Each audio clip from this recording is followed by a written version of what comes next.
GM office Gorbi के सामने खड़े हैं। हमारे साथ दो भाई हैं। इनकी ज़मीन 1992 में एनसीएल के द्वारा अधिग्रहित की गई, लेकिन यह बेचारे आज भी 35 साल लगभग समय बीत चुका है और अपने मुआवजा के लिए दर दर भटक रहे हैं। न तो एनसीएल प्रबंधन इनकी कोई सुनवाई कर रहा है, ना तो अन्य कोई लोग, प्रशासनिक लोग इनकी कोई सुनवाई कर रहे हैं। हमारे साथ बातचीत करने के लिए भाई हैं। भाई नाम क्या हुआ आपका? राम सजीवन विश्वकर्मा। तो क्या कुछ मामला है, कब जमीन आपकी एनसीएल ने लिया और अभी तक मुआवजा? 2092 में लिया सर। 1992 में? जी जी। और अभी तक आपको मुआवजा नहीं मिला? मुआवजा नहीं मिला। तो क्यों नहीं मिला मुआवजा अभी तक? इतने दिन बीत गए तो। मुआवजा हमारी जमीन 1 एकड़ 52.5 डिसमिल फंसी हुई है एनसीएल में। लगभग डेढ़ एकड़ में फंसी थी। हमारा कुछ विवादित था, है ना, जमीन में कुछ विवादित था, इसीलिए चला गया ट्रिब्यूनल में डाल दिया गया। ट्रिब्यूनल से फिर फैसला आया, कोर्ट से हमें फैसला मिल गया। कोर्ट से फैसला मिल गया कि आप एनसीएल प्रबंधक को बोला गया कि आप इनका भुगतान करो। कब फैसला आया? फैसला आया 2000 साल भर तो हो ही गया। नहीं, 2022 उसमें आया फैसला हमारा। 2022 में लगभग 3 साल से। तो अभी तक एनसीएल प्रबंधन क्या बोल रहा है? अभी तो वही रोज चक्कर आना जाना, रोज कल आओ परसों आओ। अभी कोई लोगों का कोई सुनवाई नहीं होता है। कोई सुनवाई नहीं होता। आपका क्या नाम है? चंद्रिका प्रसाद। अच्छा, आप भाई हैं? भाई। अच्छा, तो क्या एनसीएल प्रबंधन क्या कहते हैं जब आप इनसे बात करते हैं तो? अंदर जाने ही नहीं देते हैं सर। वैसे आपके जमीन पे अभी भी एनसीएल का? हाँ, एनसीएल का रेल चल रही है। अच्छा, आपके जमीन पे एनसीएल की ट्रेन चल रही है, लेकिन आपको मुआवजा नहीं दिया गया? मुआवजा आप समझिए कि कितनी बड़ी समस्या है कि इनके जमीन पे एनसीएल काबिज है, अपना काम कर रहा है और बिना एक पैसा इनको दिए इनके जमीन पे कब्जा कर लिया।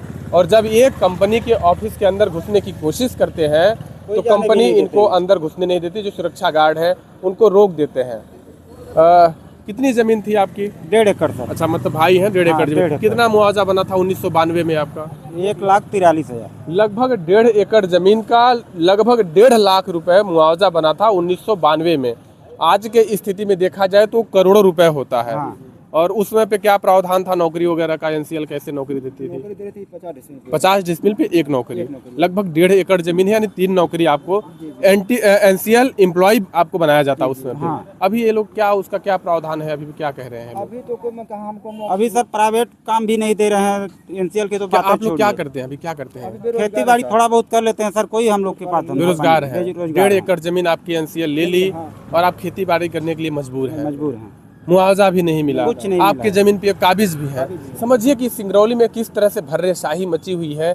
बेचारे ये लोग हैं, इनकी जमीन एनसीएल ले लिया और इनको नौकरी भी नहीं दे रहा है, इनके जमीन पे अपना काम भी कर रहा है।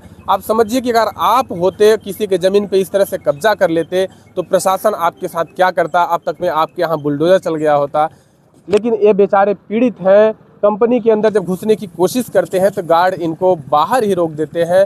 आप मेरे पीछे आप देख रहे हैं महाप्रबंधक यानी जीएम का ये कार्यालय है। ये अंदर, आप कभी अंदर गए हैं?